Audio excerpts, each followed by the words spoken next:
Assistant Secretary race. Is Caroline Jeffords here? And I don't think she was. Next, here's Kylie Kremer. Hi, everyone. Thank you so much for staying. I know it's a long day, but I'm so grateful to see all of you here and meet so many new faces that I talked to so many times on the chat. Just a little bit about myself. I have worked in politics across the nation for the last 15 or so years on the grassroots level, but on a national scale. I worked for Tea Party Express, and then I went to New York City for a few years and was a producer for Sean Hannity, and I spoke to grassroots people every day, all day across America. And then after that, I went to Women for America First, and we're the ones that held all of the Stop the Steal stuff after the 2020 election.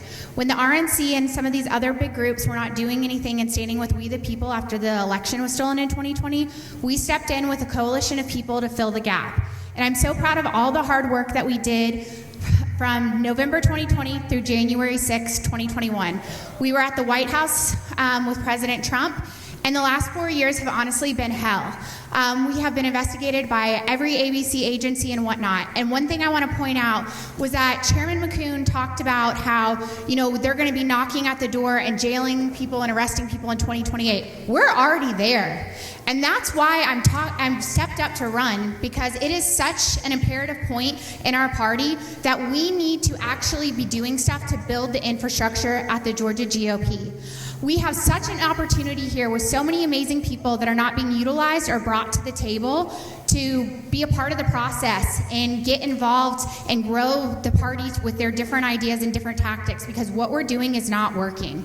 So I'm very excited to be meeting all of you and working across the state, doing different things. And this is the deal. I may have not been involved here specifically until last year. It was the first time that I was a delegate, but I have been engaged in working on all of these things because I feel the same way that you guys do. And election integrity is something that not only I believe in, but it's very clear from our president with his executive order that we have to get paper ballots, hand-counted paper ballots, and one-day voting. There is no excuse that we did not even try and ask the legislature for that this time. I'm sick and tired of the excuses. We have people that are representing us that need to be held accountable for their different votes and different actions. So I'm asking for your vote in Dalton, and I'll be here afterwards as well if you want to talk to me. Thank you so much.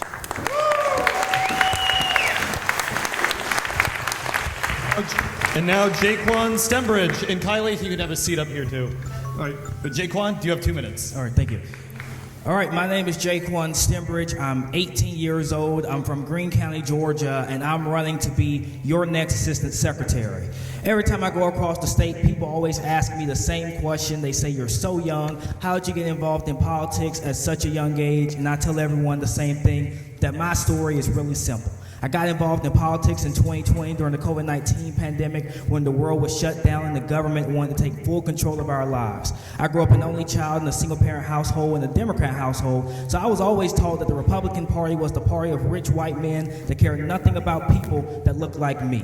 Well, during COVID, I figured out that that could not be further from the truth. I figured out two things. Number one, the Republican Party did stand up for the things that the people that look like me cared about, wanting a secure border, wanting more law enforcement in your communities to keep you safe. There was nothing racist about it. It was common sense. So I wanted to get more involved.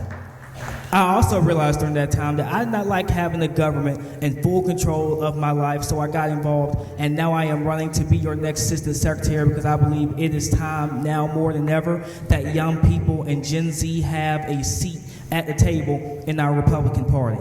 A lot of times we go across the state and people always say we want young people, and then when young people like myself come in and ask for a seat at the table, we just get pushed away. This is not a time to push young people out of the party. We need to be bringing in those young people. We always say the quote from Ronald Reagan where he said that freedom was never more than one generation away from extinction, and Ronald Reagan was right, but we need to actually start doing some action with those words. Talk is cheap. We have no more time for talk. We have to get to work. And that's what I want to do as your next Assistant Secretary. One more thing. We always talk about having America First candidates in these elections. Well, how about we have an America First army of soldiers of this generation of people teaching this next generation why it is so important to be America First activists and to go out there and fight for President Trump's agenda. Thank you. Thank you, Jaquan. All right. So, all right. So next is the question and answer session. I'll start and we'll go Jaquan, then Kylie will answer first. First question, what have you done to support and advance election integrity? Well, when I first got involved in politics, I will tell you the truth, I had no idea about how to do elections. But when I started working on the victory team in 2022, I figured out a lot of stuff. And some of the stuff that I figured out was that the minging machines wasn't working very well for the state of Georgia. People did not have confidence in the election process. So I come here and tell you that I've been at the election board office every day, but I've been working to learn, and I have learned a few things. That the process that we do in Georgia is not working. People are not confident that only one legal ballot is being cast, one legal ballot is being counted, and if you don't have confidence in the election process, we lose everything, because the election is the only voice that we have as we the people. All right. Kylie. Okay, so I think the obvious thing starts out first after the 2020 election, starting the whole Stop the Steal movement and having the nationwide bus tours March for Trump to demand transparency and protect election integrity. I've been all over the country working on different things for election integrity, but over the last 4 years, I have a criticism from some people that wrote this question that I haven't been doing enough. And I don't think that you guys realize that when you're under federal investigation from the government, because I held the permit for January 6th where President Trump spoke at the White House, I was instructed by attorneys that I could not be out and loud and proud about everything. And that was because of my life was in jeopardy of going to federal prison for the rest of my life. But since then, I think the most notable thing was last fall working on the state election board stuff when we found out that Governor Kemp withheld the funding that was appropriated from the state legislature. I was the only one that was pounding the drum from the Georgia GOP Executive Committee, and I forced them to finally make a statement, and they still would not even call on Governor Kemp to release the funding, and he's the one that is holding it up in the Office of Planning and Budget. It was already appropriated by the state legislature, and it is not okay that we have members on our executive committee that will not even acknowledge that, because you can't call on the governor, you can't say anything negative about him. That's negative. He's going against the state legislature, he's not listening to the people, and the Republican Party gave him cover. All right, thank you. So starting with Kylie, will you call for the immediate and complete abolishment of all abortion? I think that the American people have spoken on this, and the Supreme Court has ruled, and it's a state's right. And I believe that that is what that people should do, that the state should vote, and obviously, I mean, we've had the Supreme Court rule. All right. Jaquan? To answer your question, yes, I would. All right. Next, starting with Jaquan, do you personally support the expulsion of John Burns and Brad Raffensperger from the Republican Party and ability to qualify as a Republican? Yeah, well, we've seen a lot of disasters from our Republican friends down at the Capitol. So to answer your question to that, I personally would. But at the end of the day, it will come down to the delegates at the convention and to our party. So if we're on the executive committee, if that comes down to a vote, my personal vote would be yes. But it will ultimately come down to the delegates, and I'm here to be a voice for the people in this room. Kylie? I believe the question was calling for the stepping down of Speaker Burns? No, I'm expelling. Do you personally spell the expulsion of John Burns and Brad Raffensperger? And I said from the Republican Party ability to be on the primary ballot. Oh, yes, absolutely. All right. All right, so starting with Kylie, has anyone tried to convince you to drop out of the race? If so, who? And please provide details. No, I've been very encouraged to run, and I'm very excited, and I have stood by Jaquan as others have bullied him, and I am proud to stand with him because we need people to be engaged in the process, and it doesn't matter if you win or lose, but this whole idea that you have to be the chosen one or to look a certain way or to be a certain age or to have moved your way in the party, we need to get rid of that. We need to be growing the Republican Party, and you don't do that by telling people that they're not good enough or that something's wrong with them. Jaquan? Well, I have answered this question publicly before, so I'll do it again. Yes, I did receive a phone call. Yes, I was asked to drop out. I do not want my campaign to be focused on that. I want my campaign to be focused on my seat at the table and what I bring to it. But I do want to add one more thing. I do think it is important that we address one thing here. And that important thing is we cannot tell people that they can't or that they shouldn't run for things based off of money. It shouldn't be that way. We should be, because at the end of the day, here's the thing. We will never win as a party based off of money. What we will win as a party of is going over there winning the hearts of people. You can have all the money in the world. It does not matter if you're not winning over hearts. All right, so I have three similar questions here, so I'm going to ask it. So what is your duty as Assistant Secretary if you're elected to the state GOP, and what are your unique qualifications to do that versus other candidates? Starting with you, Jaquan. So the responsibility of the Assistant Secretary is just to assist the Secretary. So with that being said, I would be doing extra things because I believe that if you're going to be serving on the Executive Committee, we need to go above and beyond. You need to be actually showing up to more communities so they can hear the conservative message. There are so many people who are like me who don't even know that they're conservative because they've never heard the conservative message. So if I was Assistant Secretary, I would help bring that message to people who have never heard the conservative message before and be able to show those people that conservatism still works. Did I answer the full question there? I believe so. Okay. Can you repeat the question, Alex? I'm sorry. Yes, the question was, Sorry, y'all. what is your duty as Assistant Secretary, if you're elected, what is your duty as Assistant Secretary of the state GOP, and what are your unique qualifications to do that versus anybody else? Okay, well, obviously, it is to assist the secretary, which either candidate, I'm more than happy to support in that role.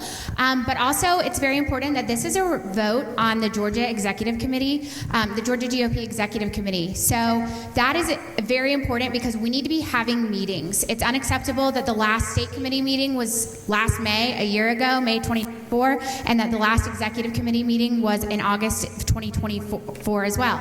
But beyond that, I have a big social media platform, and I know that I get a lot of pushback that people are saying that I tear people down or that I'm attacking people, and I strongly disagree with that.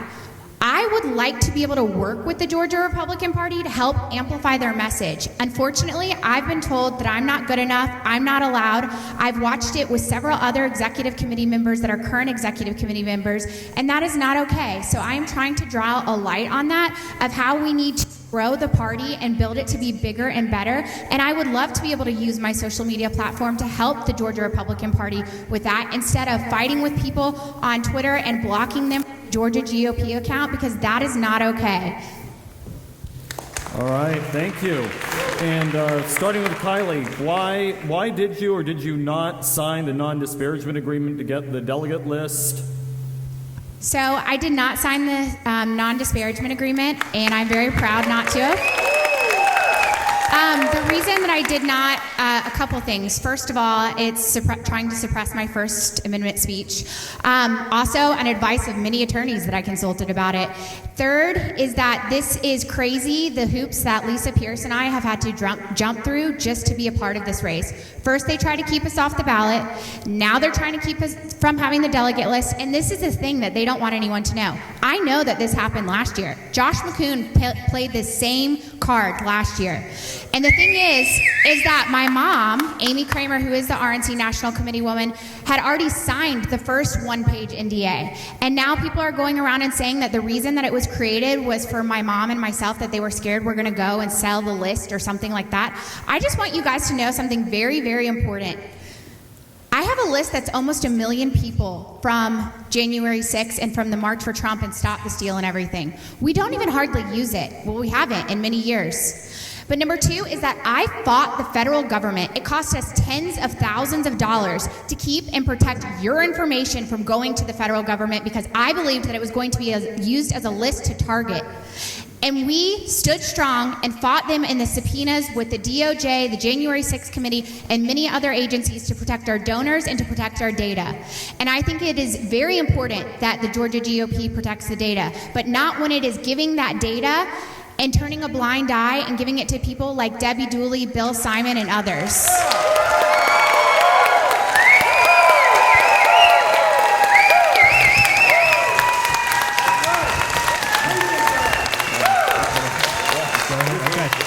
All right, so as for the NDA, first of all, I want to say it was a bit extreme to say the least. However, I did talk to an attorney about it. They advised me to do it. I did it. Now, some people say that was bad legal advice. I got that from people. We'll have to see. All right, and another question. So, do you? Oh yeah. What I guess this will be the final question. What is your definition of grassroots? Well, we've talked about this a lot today. The grassroots are the people in this room, but most importantly, it are the people who sweat their butts off during the summer to go knock on doors, who did it in 2024 for President Trump. It's the people who took away their Saturdays to sit in their home and make phone calls for Republican candidates. It's the people who are willing to all night and write postcards for Republican candidates to help get out there and elect quality conservatives. And it's the people who show up to conventions like these to make their voices heard so that the establishment know that we're not going anywhere and that we're going to be here to stay. Okay, my definition of grassroots is the people that were in Washington, D.C. on January 6th are out door knocking in the states for different respective races that were still happening and going on.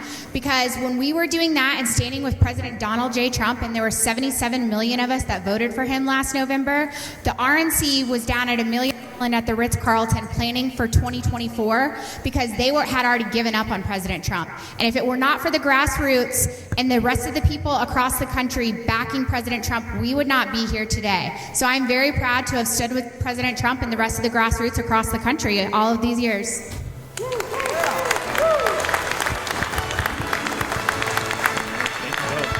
Absolutely. Thank you both. All right, so that is the conclusion of the speeches and the question and answer sessions.